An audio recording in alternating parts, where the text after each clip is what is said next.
Bom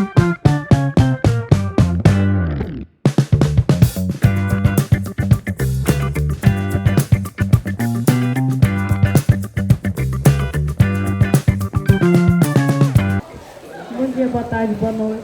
Meu nome é Maria Fernanda e nós vamos falar sobre a introdução sobre a saúde mental. Nesse bloco vamos conversar sobre perguntas que estão mais gerais sobre o tema em pauta. A pandemia de alguma forma afetou o psicológico das pessoas?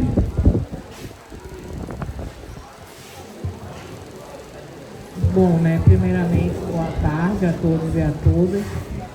A pandemia, eu digo que ela afetou, sim, né, o psicológico das pessoas. Por quê, né? O processo da pandemia, ele intensificou cada vez mais as nossas relações cotidianas. Por quê?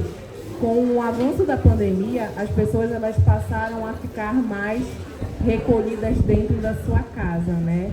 Aquele ambiente que antes era um ambiente acolhedor, de estabelecer um diálogo, uma conversa, ele acabou intensificando cada vez mais as relações. Como, por exemplo, durante o período da pandemia, a gente evidenciou, né, o aumento significativo relacionado à violência contra a mulher. Por quê? Porque antes da pandemia, a gente verificava que o suposto agressor ele ia para o seu trabalho, mantinha aquelas relações de conversa com a sua esposa, né, com o seu ente querido dentro de casa, e a partir de então da pandemia, essas relações elas começam a ficar mais acirradas, né? Todo mundo começa a viver dentro de um mesmo ambiente e por um longo período de tempo. E com isso, proporcionando, né, cada vez mais esse processo de violência. Tanto é que a gente evidenciou durante o período da pandemia o alto índice de violência contra a mulher. Por quê? Porque essa mulher ela não tinha para onde ir. Antes, ela tinha uma rotina de vida, né? Ela saía para levar o filho na escola, saía para ir ao trabalho, e a partir de então, não, ela não tem mais esse mecanismo, essa possibilidade de sair de casa, né? E aí, com isso, intensifica ainda mais os conflitos familiares, entre outros. O que é doença mental? E é a mesma coisa usar os termos doença mental, transtorno mental, problema mental, ou são conceitos diferentes?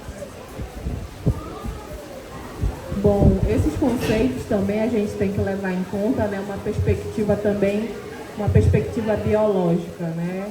Então, depende muito de cada abordagem estar utilizando determinado conceito, né?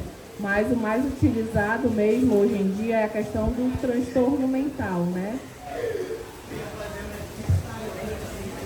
É possível nós mesmos identificarmos algum sinal de problema mental? Quando nós devemos procurar um psicólogo? Bom, eu digo que geralmente a pessoa que vivencia algum tipo de questão emocional, algum tipo de transtorno emocional, é muito difícil com que essa pessoa consiga identificar que algo não está dentro, vamos dizer, dos padrões, né, de normalidade. É mais difícil que uma pessoa externa acabe identificando. Ou, por exemplo, uma pessoa que apresenta um déficit de atenção e hiperatividade. É mais comum, dentro do ambiente escolar, aquele professor está identificando e assim sucessivamente. E a partir disso, desses indícios, está se buscando uma avaliação com profissionais adequados, né? Que no caso, talvez, se for criança, o neuropediatra, o neurologista ou até mesmo o psiquiatra. Por que fazer terapia?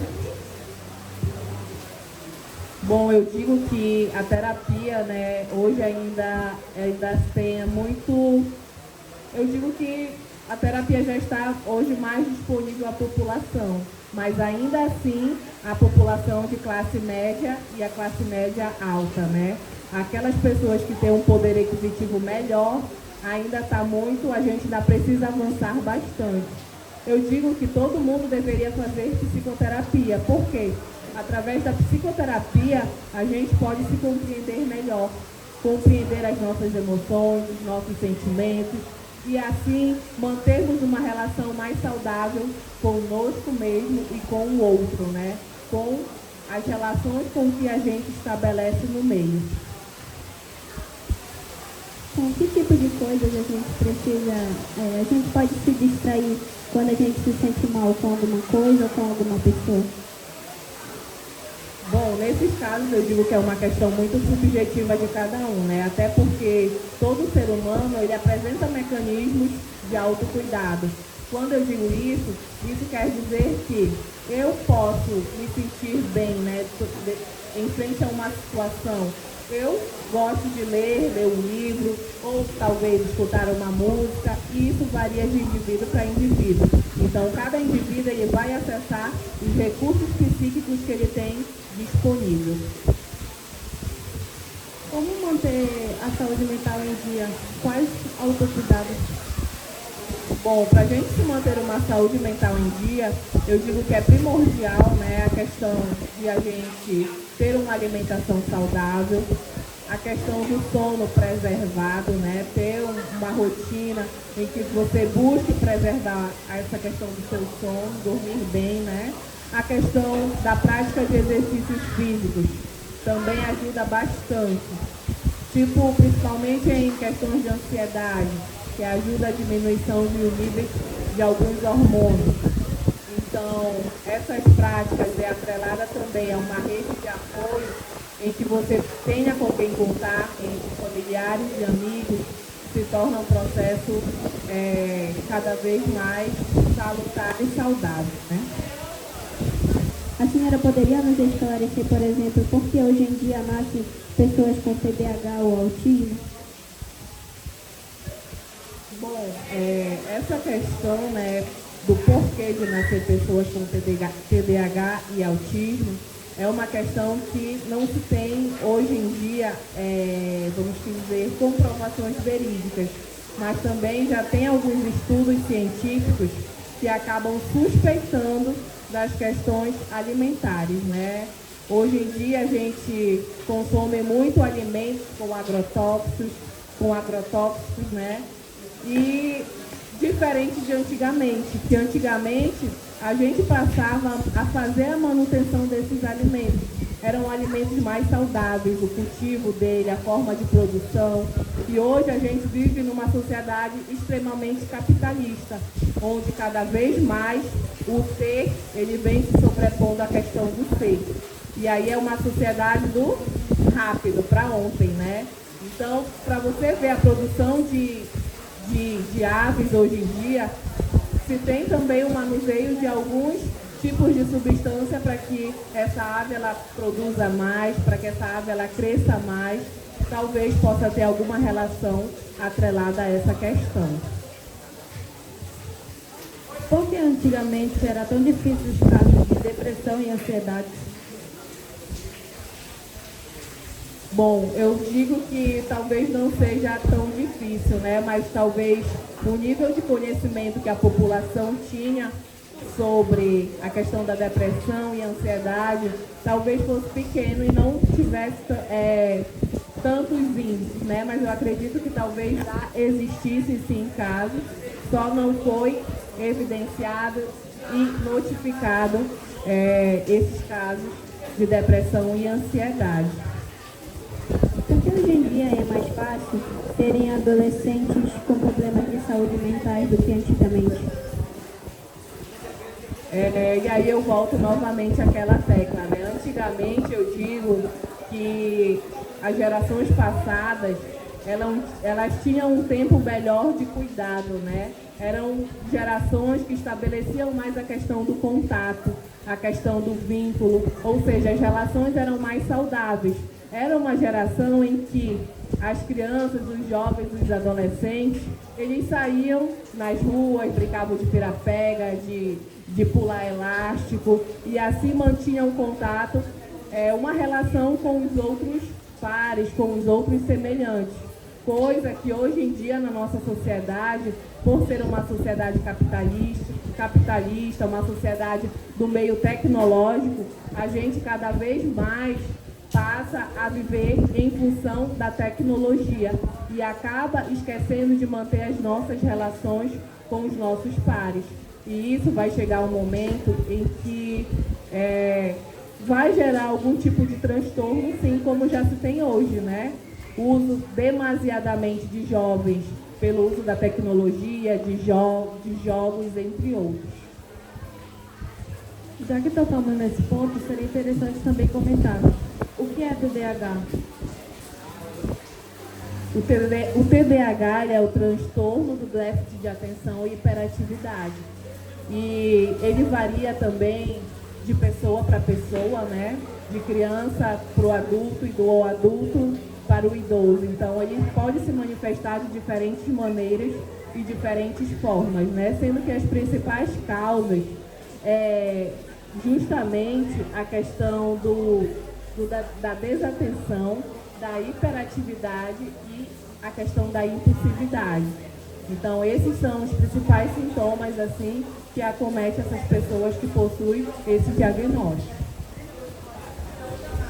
O que é o TEA? E quais são as características que a pessoa apresenta? Bom, o TEA é o transtorno do espectro autista, né?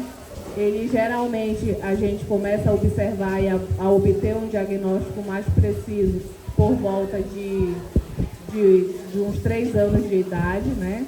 E geralmente essa avaliação também ela pode ser feita por um neuropediatra, ou um pediatra, ou um psiquiatra.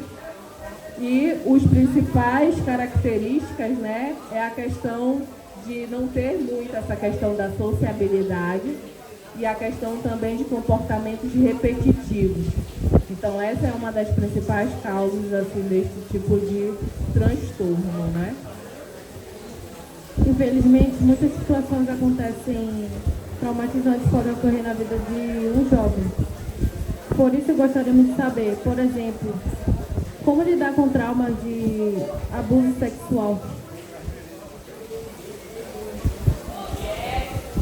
Bom, eu digo que essa questão é uma questão muito ampla, né? Então, o que mais especificamente você gostaria de saber, assim? De como trabalhar essa questão, é isso? Pois é, esse é um caso que eu digo que depende muito de cada situação e de caso para caso, né? Porque geralmente o abuso sexual, na grande maioria das vezes, ele acontece dentro do ambiente familiar. E aí, se for uma criança, né? Uma criança, geralmente tem-se a questão de que os pais não acreditam muito no que a criança diz. Mas caso essa criança venha a estar relatando por algum familiar ou alguma outra pessoa dentro da escola, vou trazer aqui para dentro do ambiente escolar, que também já fica até uma dica, né, para caso vocês vivenciem alguma situação nesse nível, é dever da escola fazer uma escuta, né, fazer um relato, fazer esse registro desse relato, e a partir desse registro está encaminhando ao Conselho Tutelar, para que isso seja imediatamente verificado se ocorreu ou não. E aí o Conselho Tutelar vai tomar as devidas providências. Vai provavelmente encaminhar o caso para a DEACA, que é a Delegacia Especializada da Criança e do Adolescente, e provavelmente, possivelmente, deverá fazer a realização do exame sexológico, que é para comprovar se realmente teve alguma incidência, né? E aí o processo vai correr via conselho. Mas é de suma importância que nós, caso identifique, que seja efetivada a denúncia, porque senão esse ciclo ele pode acabar se perdurando até entre outras crianças, outros adolescentes e assim sucessivamente. E a gente sabe das marcas indeléveis que isso acaba ocasionando no psiquismo dessa criança e desse adolescente. Como lidar com os traumas de bullying? Bom, a questão do bullying é um tema também bastante recorrente, né, dentro do nosso ambiente escolar, e cabe a nós, enquanto profissionais da educação combater esse tipo de violência. Não deixa de ser um tipo de violência, né?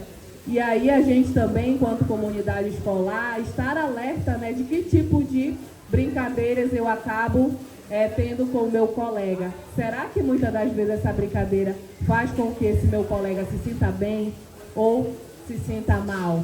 Porque muitas das vezes isso pode ser até um gatilho, inclusive, para que esse aluno possa vir cometer um suicídio.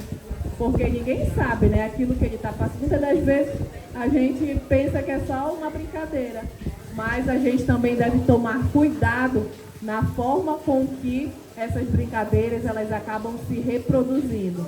Porque muitas das vezes ela pode acabar tirando uma vida de uma pessoa. Como lidar com trauma de violência psicológica?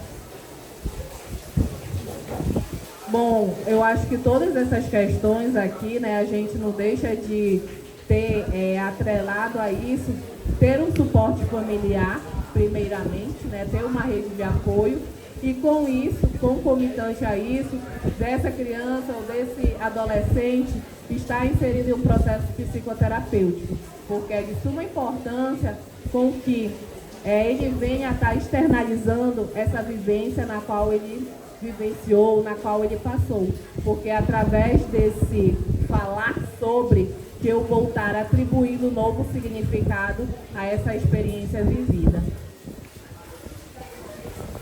O que fazer para superar outros tipos de traumas do passado?